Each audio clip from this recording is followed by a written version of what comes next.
Hey, architecture firm owners and emerging leaders. Get ready for unparalleled insight into the development of a world-class architecture firm and a worldwide organization driving the digital transformation of the design and construction industry. With Build Smart, the podcast that's changing how our profession operates. We share the incredible stories behind innovation in the building industry with my friend and co-host, Patrick McLeamy, FAIA, former CEO of the international architecture firm, HOK. You know, Yamasaki's office or firm lasted during his lifetime. And when he passed away, I think that was the end of the Yamasaki office. Helmut did not want that. He wanted a firm that would live out and grow beyond the founders. In Season 1, discover the untold stories behind HOK's meteoric rise, from 150 employees in St. Louis to a powerhouse with over 1,900 staff members and 27 offices worldwide. You know, they weren't as polite as the Kojima people. That was just boom. And anytime you have a creditor, whether it's Kojima or the bank, that wants their money, unless you can raise money someplace else, you are out of business. Bankrupt.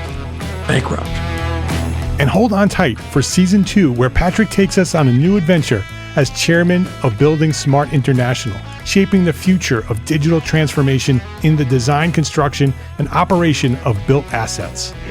Ian Howell, Ken Harold, and I, Ken was my technical representative from HOK. The three of us took a tour of Europe of 5 cities in 5 days. Very busy time. Simply follow the link in the show notes to subscribe to Build Smart now and uncover lessons that will transform you and your architecture firm.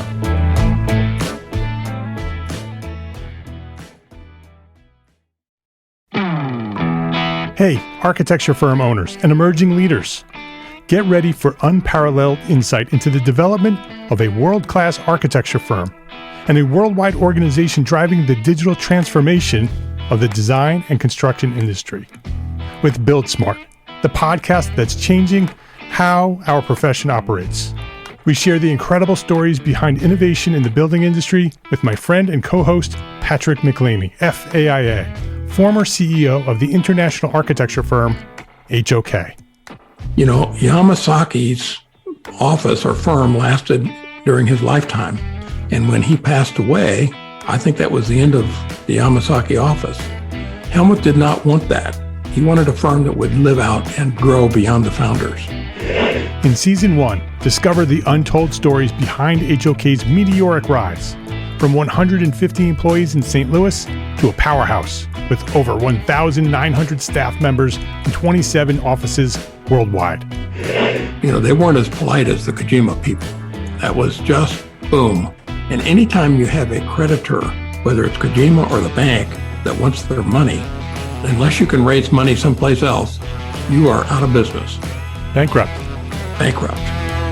And hold on tight for Season 2, where Patrick takes us on a new adventure as chairman of Building Smart International, shaping the future of digital transformation in the design, construction, and operation of built assets.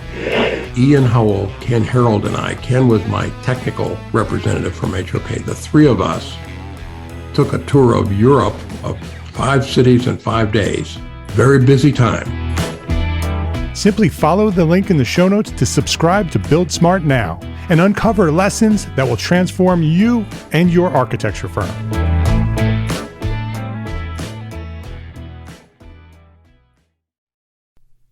ArchiCAD is the official BIM software of the EntreArchitect community.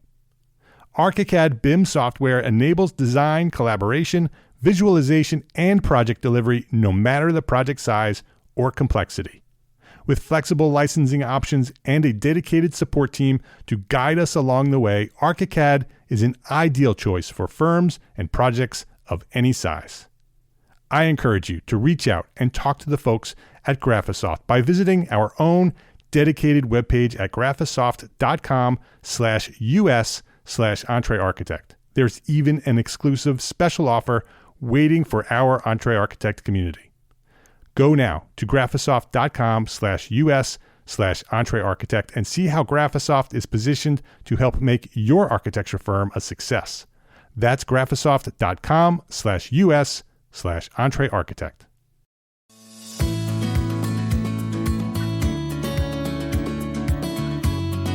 My name is Mark R. LePage, and you are listening to Entre Architect Podcast, where each week I speak with inspiring, passionate people who share their knowledge and expertise, all to help you build a better business as a small firm entrepreneur architect. Erin Pellegrino is a strategist, designer, and registered architect with a decade of experience in the fields of design, business development, and creative consulting. She currently works as the founder and principal of Matter, a design firm that solves problems that span from brand and digital experiences to the built environment. And Jake Rudin, who's also with us, is a strategic thinker and a designer with a decade of experience in building things from the ground up. At Adidas, he leads teams in computational design, digital technologies, and pattern engineering. He's worked around the world as a designer for top architecture and design firms, and he's taught extensively in the architecture and design fields. And together, Erin and Jake run Out of Architecture, a career consulting firm helping architects and designers apply their incredible talents in unconventional and untraditional ways. And they are the co-authors of the new book of the same name, Out of Architecture, The Value of Architects Beyond Traditional Practice. And I am so excited about this conversation because I am so excited about that topic, about talking about architects beyond the traditional practice. Erin and Jake, welcome to Entre Architect Podcast. Thank you so much. It's a real pleasure to be here. We're looking forward to it as well. Thank you, Mark. So let's start with you. Before we jump into that conversation, I want to know more about each of you. Erin, go back to where you discovered your passion for what you do and maybe talk a little bit about who or what inspired you to get started. Sure. So when did I know I liked making things? It was probably when my parents started hiding tape from me at 3 or 4 years old, because I would just be putting random things together. No, I grew up around a bunch of makers, lower and middle class makers. But my grandmother was a dressmaker and worked her way up in the fashion industry. And I'm the product of tradespeople, electricians, riggers, things like that. And I always grew up around this notion of if you wanted something, you could probably make it, even if we couldn't afford to buy it, which was always really inspiring and probably also cultivated this personality I have where it's just, let's just dive in and figure it out as we go, which I did not realize made me really well suited for architecture. But I do think that's one of the great strengths of many architects, particularly the ones that are willing to take on a lot of unknowns, which I think is what the design process is. In the process of narrowing down to architecture as a major. So I went as a 17-year-old to a professional degree. I was the first person in my family to go to college, so I had no idea what I was getting into. And I just remember being incredibly excited by this idea that I could be in a major where I could make things all day. I love to draw. I went to an arts-ish high school. But at one point during my time in high school, I had this fantastic physics teacher who just taught us the forces of the world, literal gravity and Newtonian physics and all of that. And one day I literally Googled architecture and graphic design, and I landed, not architecture and graphic design, physics and graphic design. And an architecture program came up at Pratt. I cobbled together some birthday money and took a course at Pratt, fell in love with it as a junior in high school, and applied to architecture schools, knowing that that's what I wanted to do. Was lucky enough to get into Cornell, and from then on just was completely in love with the education, the rigor. For the first time, I wasn't bored in school. I could always find ways to keep myself busy, and a key person there was a mentor that I think Jake and I both share, who ran our wood shop and just taught us how to teach people, how to learn to do dangerous things safely, how to do those things in a way that really, cultivate your mind, and push the design process. And I was just seduced with that as a process and a way of working moving forward. It cultivated also bad habits, staying up all night and wanting to chase your passions. But I fell head over heels in love with architecture from that point on. Awesome. A fantastic story. I love that. I have similar parallels. I have similar background in family and similar path. Jake, what's your story? Yeah, it's certainly maybe more circuitous than Erin's is. I think hers is a very logical trajectory, but I didn't find out until late in my architectural education that there is some genetic architecture in the family. I've got plenty of great uncles and great grandparents and so on who are in the design industry, but I grew up with parents who did two totally different things. My mom is a registered nurse practitioner and always supported and helped people and was always invested in seeing people get better, invested in wellness and just in doing good. And my father, who is also invested in doing good, but not professionally. No, I'm just kidding. He's an audio recording engineer, and he introduced me to music at a very young age. I grew up sitting rolling pool balls around on the pool table at the studio late into the evening, and got in front of a microphone probably very first when I was like 3 or 4 months old, and it was always front and center that maybe I would somehow be involved in music. So I learned to play the violin and the trumpet and guitar, and did voiceover recording as a young adult.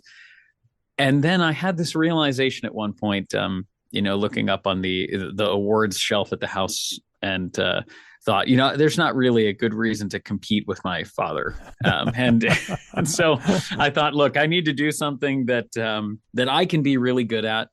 And we spent a lot of time outside growing up, and I spent a lot of time being exposed to nature, and I kind of fell in love with the design of gardens.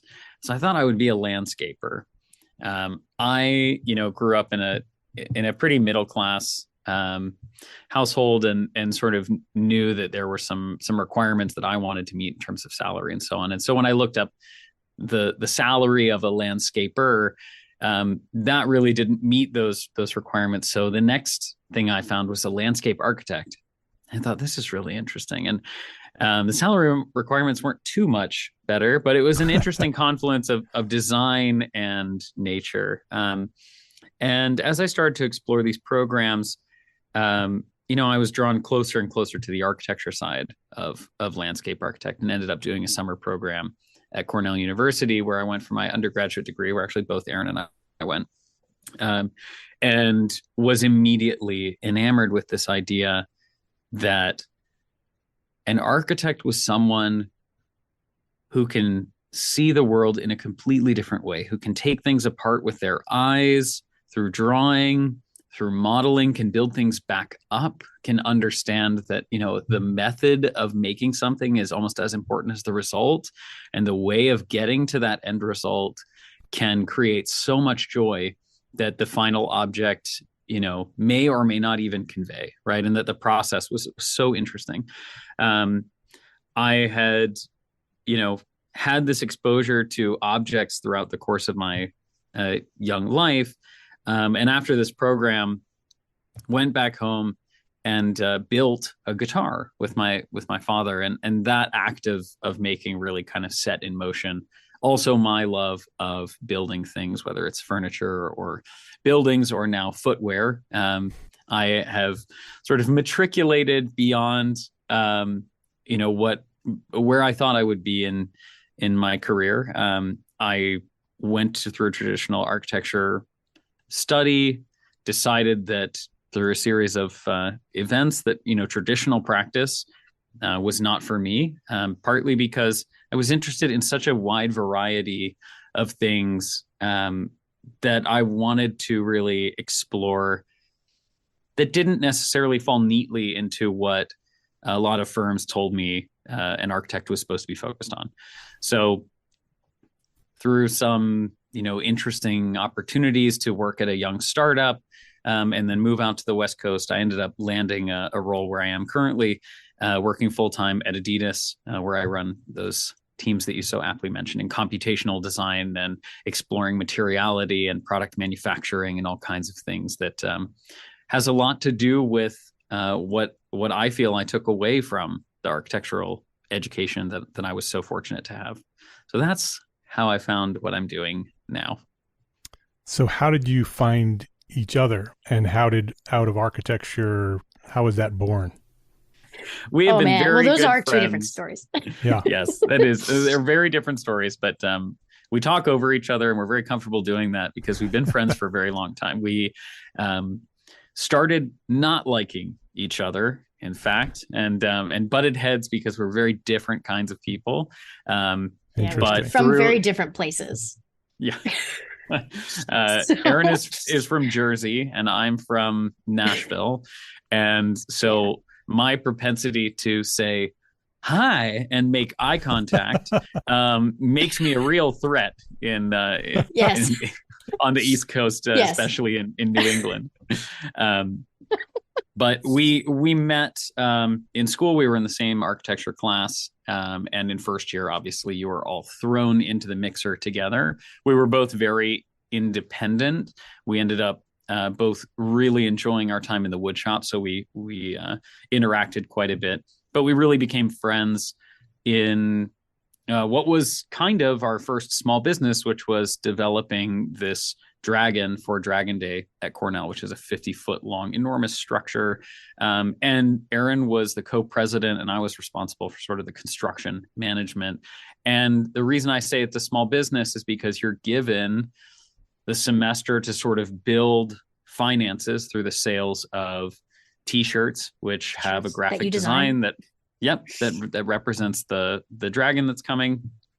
And then you have a week to build this sort of end product, and then to market and showcase it in a parade essentially around the university. What a fantastic idea. I've never heard of that. That's a great idea. Yeah, it was a ton of fun. I think it's a really great team building exercise too. Yeah. I think one of the main reasons that Jake and I became such close friends was because we had a common enemy. So we were the first year that we were told the students couldn't burn the dragon, whereas every year prior they'd been able to burn. And we were just we bonded over the fact that you really just can't tell us no. This has been a recurring theme. But we were then learned how to lobby stakeholders, how to build coalitions in your year and above years. And it was a big lesson in politics, in stakeholder management, in client management, in fundraising and dealing with budgets, as well as building and parading around this giant dragon. Did you burn it? We got to burn a part of it. So compromised. Not the whole thing. Yeah. Also a lesson in compromise. Exactly. Yeah. Our first lesson in negotiation. That's funny. So that's a great story. First of all, before we get into the birth of Out of Architecture, where in New Jersey did you grow up?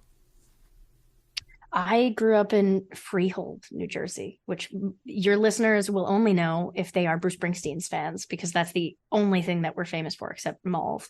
But I grew up in Paramus. That's why I asked. Bergen County. Ah, okay. I was just in Paramus this weekend. I have family in Waldwick. So. My mom and dad are still there. Actually, they have a house there. Now they're nomads. They go all over the place, but they check back in Paramus every once in a while. So Out of Architecture is a consulting firm. So how did you get from arguing over burned dragons and not liking one another to starting a business that helps other architects and designers find their way?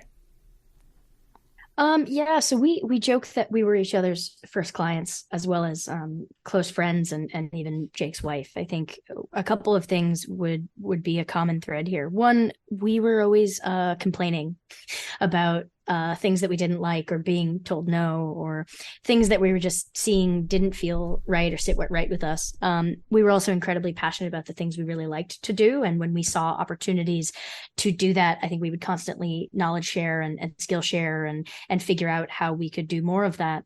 And I think I credit a lot of my early career, and I think and hope Jake would say the same, that having this back and forth and being able to have a confidant and a sort of a co-conspirator in how we designed our careers, even though they're different, really helped us to hone, one, how meaningful that support is I think there are aspects of the architectural education that are rightfully lonely. You have to kind of toil and figure things out. But that loneliness can really also often lead to insecurity and especially at the age I think we went to school, it can translate into not taking certain chances or only following a certain path. And I think we really encourage that for one another in our immediate group. But as it became something that we got more and more comfortable with, we got further into our careers. Jake went to work for Adidas. I started my own thing. People started to come to us just for unsolicited advice. They would reach out to Jake on LinkedIn, or at the time I was also teaching, and I'd have people be like, how are you doing what you're doing? How did you start working immediately with your hands, things like that. And Jake and I, even though being on opposite coasts at that point, we're always really good friends and we're always in touch. And one day Jake gave me a call and was just like, look, we did this thing together for one friend. And I've gotten a ton of messages about this on LinkedIn. I know you reached out to talk to me about these students. Like, this is a thing. Like people need this. And he's like, I think we should make it a business. And I have the perfect name for it. And I was like, go for it. And he's like, out of architecture. And that can have two meanings. And I'm like, really? He's like, yeah, it's like, it's for the people who want to get like, get me out of architecture, but also, what you get out of it. Right. And I was like, I'm sold. And within a couple of hours, I had a logo and we started putting together a website. And that's where Out of Architecture was born. When was that? When did the conversation happen, and when did the actual decision to turn it into a firm? Early 2018. Yeah. Okay. Yeah, was February, sort of 4th or something. Yeah. It was sort of a same day, decision, but one that had been building for many years. And I think hopefully your listeners, I will say, go back 10 minutes, listen to the way that we talk about our early experiences and think about the translation of those skills. I mean, Erin talked about stakeholder management. I'm talking about conflict resolution. We're talking about the way that architects look at and solve problems and so on. We have a great respect for architects and architecturally trained individuals. There is, however, a huge disconnect that we both experienced between academia and the profession of architecture, at least as it's practiced in a pretty large number of firms. Now, I would say that some of your individual practitioners might take issue with that, but that's because they may have control over every aspect of the work that they do. Sometimes they might not like that, but that's the way it is when you run your own firm. However, when you're a young recent graduate and you're coming out having been trained to be the next starchitect, and you go and sit down and begin the process of learning again from scratch, sort of the technical minutia of architecture, it's a very jarring moment. Yep. And I think, in conversations with other professionals, it's pretty apparent that most architects have this moment, and it could be right at the start of their careers, or it could be 5 years or 25 years in, where they say, why am I doing this? And we ask our clients that question up front and push for that answer to be, because not only do I love it, but I get value from it. And that value could not only be compensation, which is hugely important, and architects don't talk about money enough. And I think that's one of the things I'm most proud of being invited to be a part of this podcast. I know that the Entre Architect community does talk about finances and money and the business of architecture. But when you're, a part of a large firm, that's not necessarily made transparent to you as an employee. But there's other kinds of value. And that value could be the passion that architects talk about, so frequently. But I think the more we get into this question with clients, the more that they realize it's not necessarily just architecture, capital A architecture, that creates that passion. Sometimes it's a specific element. And even more so, it could be a specific task or skill or series of interactions. For example, many architects love to be busy in a sort of multivalent career. They loved that feeling of being in studio, touching a model, doing a rendering, getting to work on a drawing, running across the street to investigate a site or to take photos or whatever it is. I mean, sometimes it's just the fact that they were doing all of those things at once. And when you go into a project that's 5 years long, maybe you lose some of that, right?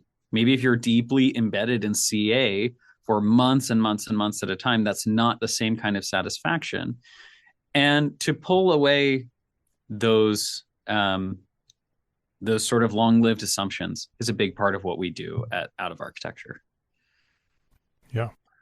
And a very important role, I think. The traditional architectural education teaches architects to become a very specific traditional architect, right? And architects come out of architecture school, like you said, and very often and almost always have a realization that it's not what they expected, right? And some of them find their happiness there, right? And should continue to practice that way, build their own firms, work for other firms, whatever it is.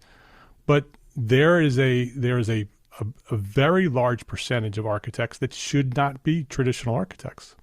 They should be doing something else. They should be taking those skills, those problem-solving skills, and the talents that they have as architects, and apply them to other things that they're more passionate about or more inspired to do, and have a bigger impact on the world. And not only does it help the architect themselves, but it helps our society, right? The more architects are involved in other things other than traditional architecture and remain quote unquote architects, because I don't think that you have to be a practicing traditional architect to retain the title architect, the better our world will be, the more architects that are out doing other things beyond traditional architecture. And I know that you agree, you're building a firm on it. Let's take a quick break to say thank you to our sponsors for their support of this episode. This episode is brought to you by arcat.com. We all have that one story, that one project that had such a unique situation that it required a solution that you had rarely considered before. We share these stories in private professional circles with our friends and our colleagues, but there has never been a collection of these stories of conflict and triumph all in one place. Until now.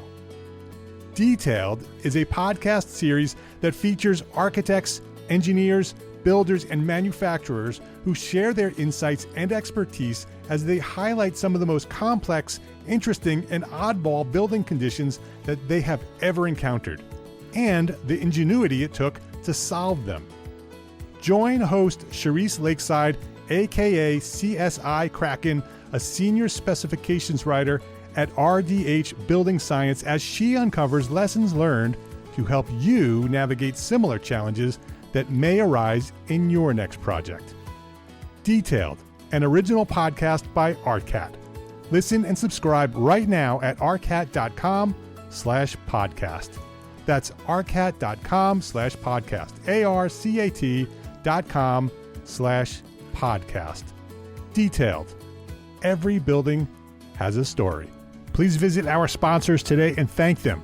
Thank them for supporting you, the Entre Architect community. What does the future look like for architects in the architectural profession because of that? I mean, I think we couldn't agree more.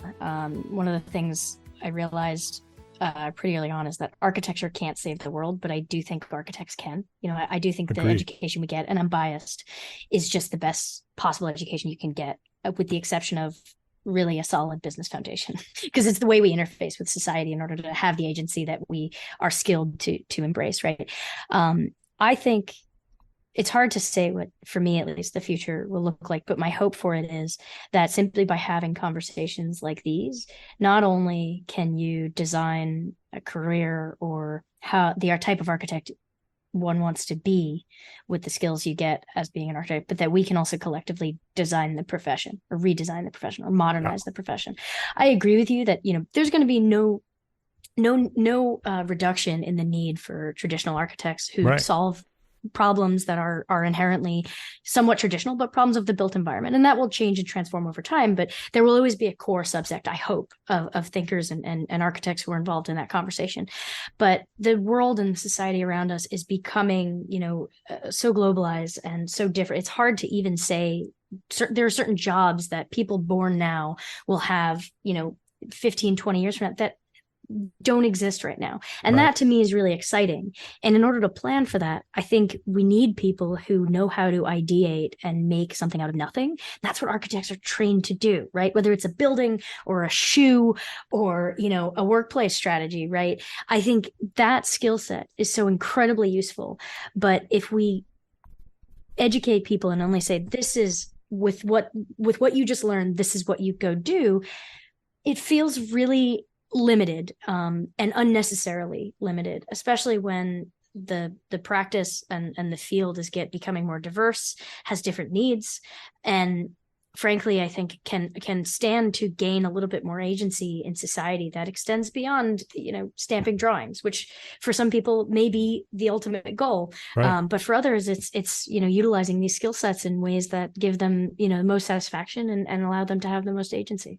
We're living at a time that technology allows us those opportunities as well, right?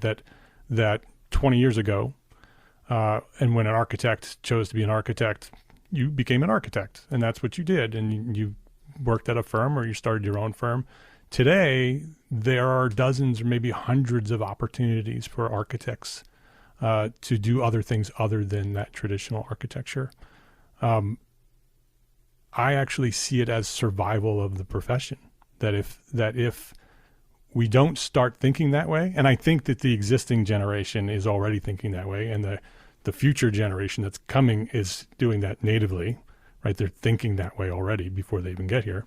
That if the profession doesn't shift and embrace that idea and that mindset and start embracing the technology that allows all of that, then architects and architecture as a profession goes away and other things fill the gap. I would love to see architecture go on the offensive a little bit around this. I feel that, I hear a lot of complaining from architects that, contractors are doing what architects used to do, developers are doing what architects used to do, specialists, the consultants, engineers, and so on. And yet I've seen this in action. And actually, Erin and I briefly taught during grad school at this phenomenal company, this phenomenal education institution called New View in Boston. That was very much architecture going out and employing the education of young people, or rather employing studio methodology in the education of young people. It's a grade 8 through 12 private education program that schools in Boston would send students to for a couple of weeks at a time, 6 weeks. And in 2-week studio increments, they would teach these very young, very energetic students the design of cities or the design of fashion, or allow them to play and experiment in the creation of monsters or machines or whatever it was. But it felt exactly like Architecture Studio. And it was actually created and built by MIT architecture PhD graduates who thought, this is an incredible way of thinking that we should apply into other parts of the world. If architects could reclaim in some ways that ability to call themselves, the expert generalists, right? The people who can solve a myriad number of problems, I think they would be in a better place, not only because of the perception, and marketing is a huge piece of maintaining a successful practice or successful industry, but I also think that they would be in a more satisfied place creatively. I recently stumbled onto the fact that a local practice here in Portland, Oregon, Allied Works, has now developed some sort of subsidiaries. So there's Allied Form Works and Allied Info Works, and it's a very intriguing thing to see them branch into these other areas which might be more web and graphics and so on, or furniture or product design. But I could very easily point to Erin and say that she's been doing that even longer, under the guise of an architect who is just a designer, is just a strategic thinker, and that can be applied in so many places. And when you read our bios, I noticed they sounded eerily similar. And it could be because we're both friends, because we're both the same, age, or we have shared experiences. But it's also the fact that we appreciate and enjoy the ability to play in a variety of spaces. And so we appear to many people as sort of non-expert designers. And yet I'm very proud to call myself an architecturally trained expert generalist, because it allows me to feel at home talking about footwear, talking to a startup about their plan for releasing a physical product or a digital offering, to go out to my wife's vineyard. She is also a recovering architect who now produces wine, and to feel like we can problem solve about the layout of the tasting room, or that she can easily tackle the branding and the label design for her wine. It is a phenomenal skill set. And I think to isolate it just to the built environment, which is a very big problem,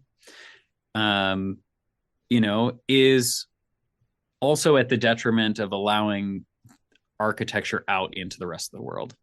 I totally agree. I think, the only pushback we've gotten recently that I think is interesting to think about as well is obviously the title architect is a protected title. And I think there's reasons for that.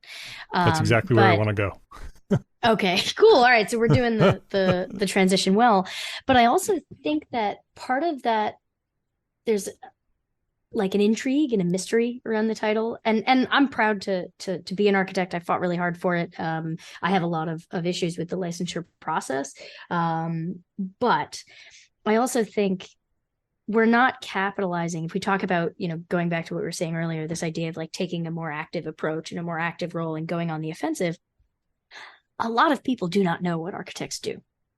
Right. I still get questions around things like blueprints, because that is apparently the last time our PR world has really educated people on what we do. And, I'm 31, for full transparency. I've never seen a set of blueprints. Right. I'm sure they exist somewhere in society, but no. So I think part of this is really also taking some ownership around, no, this title, yes, it should still be protected. Obviously, we're dealing with people's lives and health, safety, and general welfare of the public. Right. But we are missing out on an opportunity for people to really understand, society at large, to understand who we are, what we do, and the value that we bring.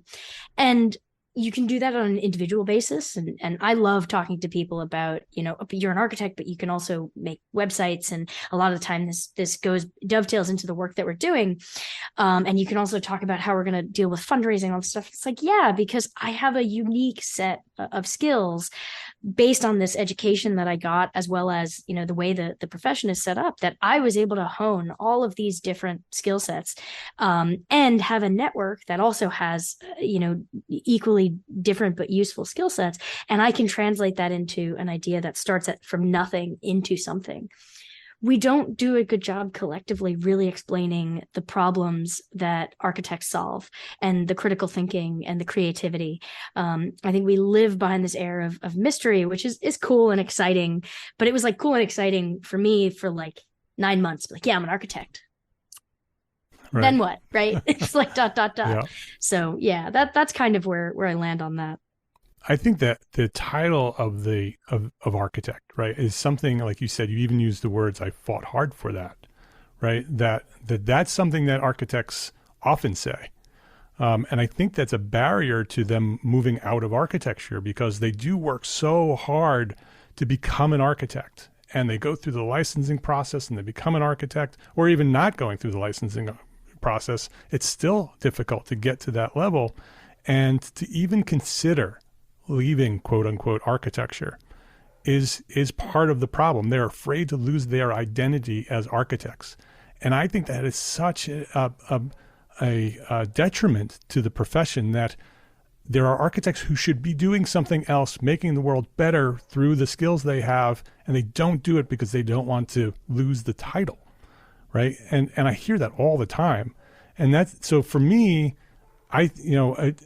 yes, we should protect the reason behind the protection of the word, but I would much prefer registered architect or licensed architect to be the one that's protected. And those are the people who are out there protecting us in terms of building buildings with life safety. But the term architect should be the label of people who go through the architectural education. And those people are architects, whether they're licensed or not, whether they are practicing architecture or not. I haven't practiced architecture in 3 years. I am an architect. I will always be an architect. Technically, I am a licensed architect. I still am licensed, but I will be licensed. I will be an architect to the day I die.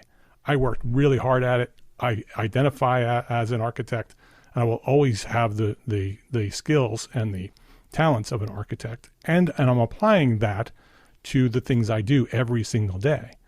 And I think that needs to change with that argument over the title. I wish that I had an applause soundtrack to play right now, because I'm so vehemently in line with what you just said. And Erin and I gave a name to that phenomenon, the feeling that what are you if not an architect? And we call it the noun crisis. We actually published an article in Arc Daily not so long ago on this subject, and it's really devastating. I think Erin is speaking partly from this recent experience where I challenged someone who sort of came after the out of architecture community and said, look, you're not architects. And for me, it's absolutely true, because I have never been licensed, will never be licensed, but I feel like an architect, and I feel that it's really important to allow that term to live in another way. And I love your distinction between a registered architect or a practicing architect and, what could be an architecturally trained designer or an architectural designer or so on. When I had this conversation with this individual, he said, look, at the end of the day, I take on the liability. I have to pay insurance for that title. I practice, and for someone to design spaces or buildings without that title hurts me financially. And I said, that's really interesting. Why don't we put more value on that burden? Why don't you put more value on that title? And he said, well, that's a good question.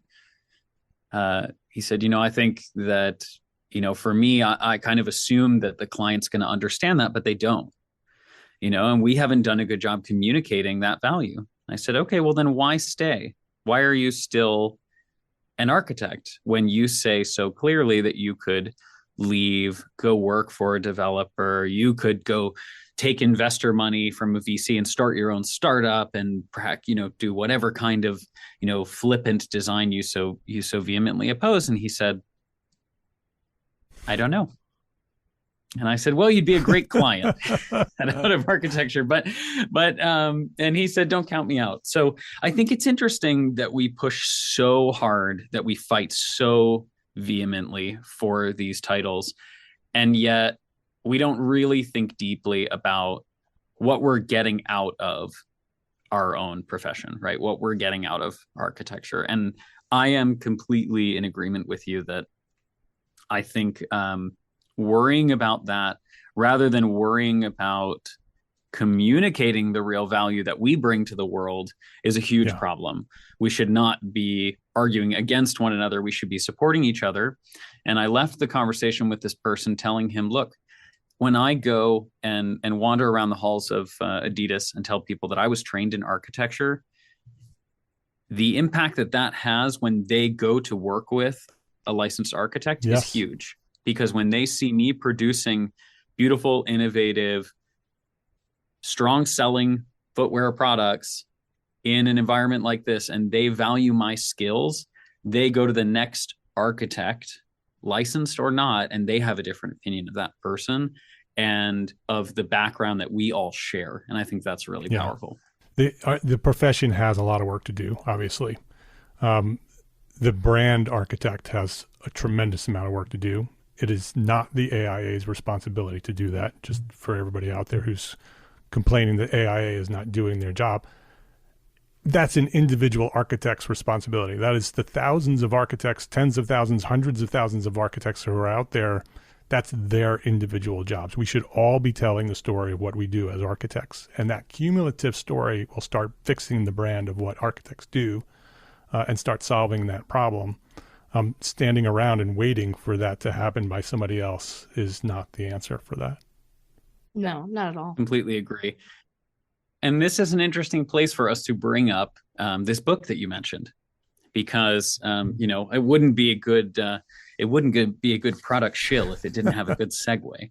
And I think for those of you who are thinking that the book is in some way a how-to guide for leaving architecture, it's not. It's a bit of a disappointed love letter. And the very first section of the book is this reinvigoration, this falling back in love with the profession through some of these stories that we've been telling, through Dragon Day, through late nights in studio, through our first interactions with real clients, and so on.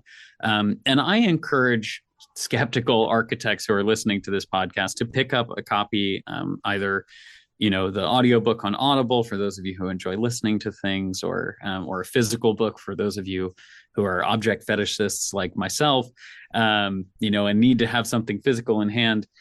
But it also addresses a number of these issues. And I think the first and second sections of the book are really about what it means to gain those skills and what it means to be challenged in a work environment with how you apply those skills, and some problems that are existing within the profession. And I think highlighting those is not so much, to highlight our disappointment with architecture as it is to encourage architects to begin, figuring out new ways of practicing that solve those problems. And for those of you that feel, personally that you could make a bigger impact elsewhere, there are also stories in there of clients who have made the transition from various stages in their careers in architecture to other incredible professions, whether it's, work in tech or work in fashion or work in management consulting or design consulting or whatever it may be. So I want to make that clear that, this is also an opportunity for people to revisit that passion and also to kind of find that spark that might set them, vehemently towards answering some of these questions. Does the book give a process on how to do this, right? If I'm an architect, I've gone through the process, I have this dream of doing something beyond architecture or out of architecture, does the book give you a process on how do I do that? So the book operates a bit from like a case study method. What we tend to do is lean on the fact that everyone's process is going to be different because everyone's career is different. So what we tried to do was showcase 5 different archetypes, because we amalgamated clients kind of into one to anonymize them, but 2 to make each story rich enough to understand that. And we tried to pick a person at, kind of very early career, early mid, late, and then senior, right? Like looking at essentially everyone at different points. Now, that's not to say because our earlier career folks go into fashion and tech and whatnot. That's not to say that that's only for people who are just graduating from school, but rather to look at some of the things that they grapple with, what their skills are, at least in these, again, anonymized and amalgamated clients, but also what they needed to do at each various stage for themselves. Sometimes that's personal, sometimes that's professional, sometimes that's going to get more skills. It really depends. One of the things we always tell our clients is that this is a process that you can do yourself. It really is just redesigning your career. It's taking the skills that you have to design a building or whatever it is that you're working on and taking a few steps back and trying to understand what are the things that I value personally and professionally. what are my, what's my brief? What are my goes, my no-goes? Can I not move? Do I want to be able to pick my kids up from school at a certain time? What's your brief? And then really understanding everything that's potentially out there. I think, do we do a deep dive into the hundreds or potentially thousands of different job titles that architects could have if it's not just architect? It doesn't fit in the pages that we've written so far. Maybe that'll come later. But one of the things that we hope is that the book brings people also to our community, which we do have a job board of postings that we never take down, simply because we want people to see all of the different roles that we see people in our community going into all the time. What are these companies that value the skill sets and the background of an architect, things like that. So the book is less a how-to guide and really more so a way of like, here's what we went through and here's where we're coming from. Here's where we saw were a series of really key disconnects and why we feel that for ourselves, this is why it is. And also for the profession where we see things are going in a certain way, which is maybe not sustainable. And then here's 5 different examples of what people did about it. Awesome. And hopefully with that, it's a bit of a toolkit. Now, people may still want to come to us and chat, but also we're thinking that it could be very empowering just to read that and have things fire. It's very much back to the studio method of your professor will, say something like, oh, well, why don't you look at, La Tourette and come back and look and see how he does the light wells. And then you're like, wow, oh man, I can't do exactly that, or I'm not going to do exactly that, but I can totally understand and analyze the process and then reincorporate that into my design. And apologies, we come from Cornell, so a Corb reference just pops up every once in a while. But, this gratuitous idea Corb of, reference. Yeah. This idea of being able to look at what other people have done, learn from that, and immediately synthesize that and apply that to yourselves. As long as you can take a step back and take yourself out of the mindset of that, like, sort of fear and insecurity around, but if I'm not an architect, what am I? Yeah. Freeing yourself from that and really just starting that process. And of course, we're always here to help. And we've been working very hard to build a community, both through social media and also a Slack community that can be really, I think, supportive, helpful, and beneficial for people who need it. I think fear is such a big part of all of this, right? That people are just afraid. They just don't know what to do. And a book like that, where they can read case studies and be inspired by others' stories, just to see that it can be done, right? That there is a way that your dream of taking what you've done in architecture school and through the profession can be applied in other ways and should be applied in other ways, right? It's our responsibility as architects to impact the world the best we can. And sometimes that's traditional and sometimes it's not traditional. And I applaud you for, first of all, taking the action to start the firm, to be there for people who are in that position, because it's no small thing. As you know, you work with these people. I'm sure you see a lot of tears when you work with people because they don't know, right? They're afraid, right? My mom's going to be disappointed. They spent a lot of money on us, right? That's a part of that conversation is how do I disappoint my family because I'm not an architect anymore, right?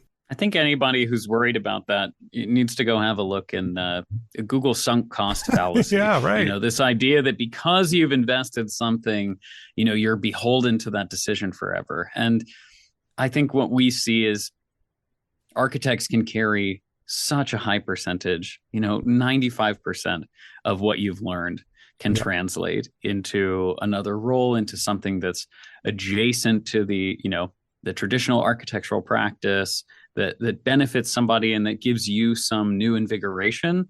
That really shouldn't be the first thing on your mind. Your mom will always love you or something to that effect. I think it's people understand, and maybe that fear is just not knowing how to speak the language and make that translation for somebody.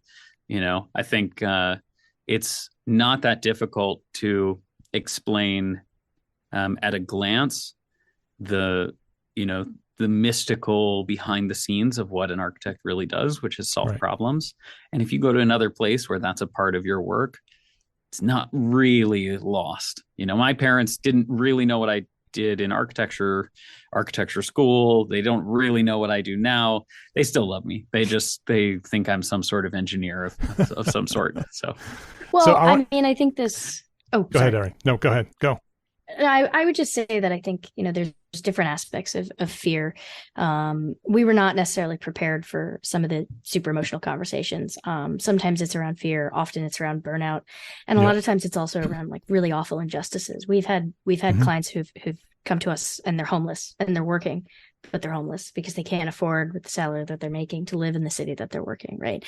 So I think there's a variety of different, basic needs that need to be met. And when we go back to this idea of like, if we're going to be bettering the profession and therefore bettering the world by extension, by bettering the profession, part of that starts with taking care of yourself first and respecting the value that you bring, understanding that value. And that's on our educational institutions as well to talk about value more and understand what that is, not just from a design, but actually a concrete, what is the value you bring to the problems that you're solving? I did not hear the term business in architecture school.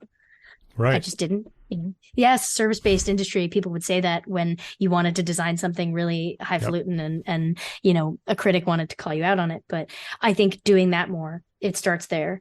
But I don't want to downplay some of the things that people may be grappling with, your listeners or people reading the book, that are very real problems and very real fears, because jobs and identities and income is obviously it's required, and especially when you start to have people who depend on you. But in order to do the things that we're talking about, in order to find that career fulfillment, in order to reimagine the term architect, in order to take more agency in society, it starts with taking care of yourself first, and making sure that you have all the resources to do that. And that's what we're trying to at least help with in any way we can. Yeah. Well, thank you for doing that. Before we wrap up, I want to ask you the question I ask everybody to get your take on it. We'll start with Erin. What's one thing that a small firm architect can do today to build a better business for tomorrow? I think if you have employees, listen to what their concerns are and their needs are, and try to incorporate that in some way into the decisions that you make. I run a small practice alongside my other co-conspirator, and it's constantly difficult decisions, and I totally understand that, and there's a lot of uncertainty coming. But I think if you look around, not just at your partner or your principal level, but also at people who are under you, and look at them as potential collaborators in the problems that you're trying to solve, it becomes a lot less lonely, even if it doesn't always result in the immediate outcome that you want. At least you have the coalition and the minds and the values of those who are working with you at the table to help. And I think that's one hard lesson I've had to learn, because I was always like, I could do it myself, I don't need anybody. But I think listening and soliciting the advice of others to better inform the decisions that you make will always at least allow you to be more engaged and more informed, and hopefully lead you down the right path. I do think this idea of specialization is something that a lot of architects are really afraid of. This idea that you might be pursuing a really strong niche, and that you might be marketing for, or missing out on some grand project because you just really enjoy doing bowling alleys, let's say. Someone else at coffee shops, which I think is a great one. You could be the best coffee shop designer, and you might feel like, well, there's not that many coffee shops near me. But having this unique specialization is something that I think small firms can benefit from extremely, and I would encourage that. I also have a pretty strong opinion about the fact that larger firms should be focused on specializing their workforces and allowing people to really focus on work they enjoy rather than spreading architects across the entire process. But that's probably a conversation for another podcast. We can come back. I love talking to you guys, so we can do this over and over again. Oh, and we love talking to you. It's been an absolute pleasure to be here. Absolutely. So Erin Pellegrino and Jake Rudin, the firm and the book is called Out of Architecture. If you are in this position, if this podcast episode resonates with you, if you're feeling something now and you're shaking your head throughout this podcast, reach out to them. Go to outofarchitecture.com. They have a free first conversation, whatever. Yep. Right? Free first evaluation or whatever you call it. I forget what you called it, but it's free. So go there, reach out to them. They'll say hi. You can, share your fears, share your thoughts. Like, I don't know what to do. They'll help you. So check it out, outofarchitecture.com. You'll also can learn all about their services there. You can learn about their book. They even do a salary negotiation service. I love that. When I saw that, Yes. They will negotiate your salary for you, and then they take a percentage of that salary increase, which I think is genius. So it doesn't even cost you anything. It's just, you're going to get a salary increase. Awesome. So they have all kinds of services there. They can help you. Outofarchitecture.com. You can get the book there. If you want to learn more about what Erin's doing at Studio Matter, it's studio-matter.com, and you can connect to both Jake and Erin on LinkedIn.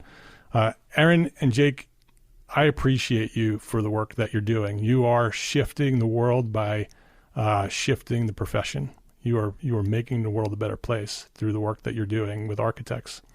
There needs to be more of you out there doing what you do, not only inspiring architects to be beyond what they felt they could do, but to shift the profession, right? To make the profession bigger than it is.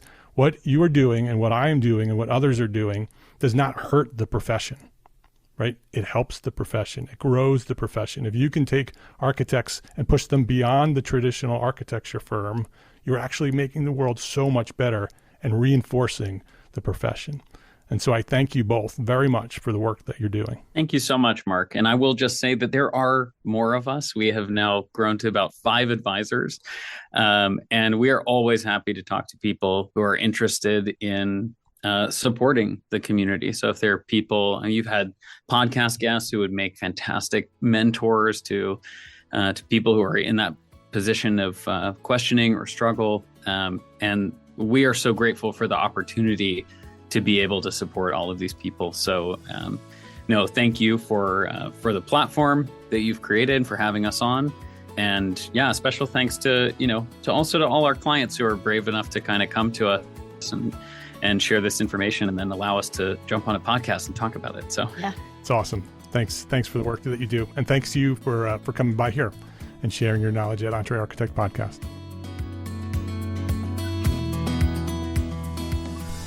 If you liked this episode of Entre Architect Podcast, please share a rating, write a review, share a link with a friend. That's how Entre Architect has grown to serve thousands of architects just like you. Please share a rating, write a review, share a link to this episode with a friend. I'd appreciate it. Links to all our sponsors and all the resources we discussed today are available at the show notes for this episode found at entrearchitect.com/podcast. Entre Architect is a member of the Gable Media Podcast Network. It's the network dedicated to architects, engineers, and construction pros. Listen and subscribe to all the shows at Gable Media at gablemedia.com. That's GABL media.com. Go check it out. We have, I think, 13 podcasts over there now. gablemedia.com. And before we wrap up, a special thank you to our partners at Graphisoft for helping our community of architects make the transition to BIM with ArchiCAD software. Go now to graphisoft.com/us/EntreArchitect and see how Graphisoft is positioning to help make your architecture firm a success. Visit graphisoft.com/us/EntreArchitect to learn more. Thank you very much for listening to this episode of Entre Architect Podcast. My name is Mark R. LePage. Love, learn, and go share what you know.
Imagine earning continuing education credits while doing exactly what you're doing right now. Well, you can. Gable Media has revolutionized the way you earn your continuing education credits with a groundbreaking approach. Forget running around town and scouring the internet for credit-worthy courses. Fulfill your CE requirements effortlessly by listening to engaging podcasts just like the one you're listening to now. Our podcasts are designed to educate, entertain, and inspire, all in a user-friendly environment. But wait, there's more. Architects, Gable Media is also approved as an AIA continuing education services provider.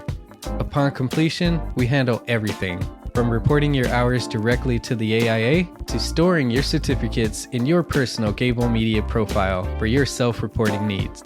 So follow the link in the show notes and start earning your credits in the most innovative and entertaining way possible with Gable Media. Attention architects and creative minds, get ready to supercharge your brand with Build Your Brand, the podcast that's unlocking the secrets of branding success for creatives. Hey there, it's Mark Arlepage, founder of Entre Architect, and I'm inviting you to join my friend, architect marketing expert Jeff Eccles at Build Your Brand podcast, where he explores the captivating stories of the world's top brands and transforms their lessons into powerful moves for small firm architects and creatives like you. In Season 1, Jeff shares the thrilling tale of Southwest Airlines, where he dissects their journey to the summit and distills it into strategies tailor-made for you. It's important to keep in mind that companies like Southwest compete in the real world, just like you, and face real-world challenges, just like you. You might be surprised at how similar those challenges are to the struggles that you grapple with on a day-to-day basis. Don't miss out on your blueprint for success. Subscribe, tune in, and let's build your brand together. You may have noticed that the very best brands in the world are also known for having somewhat unique corporate cultures. That's often the glue that holds everything together when they encounter those rough spots. We don't do it because it inconveniences the passengers to whom we are primarily dedicated, the short haul, frequent flyer. Follow the link in the show notes to subscribe to Build Your Brand today. Remember, no matter the size, the journey's the same. Your brand's journey to the top starts here.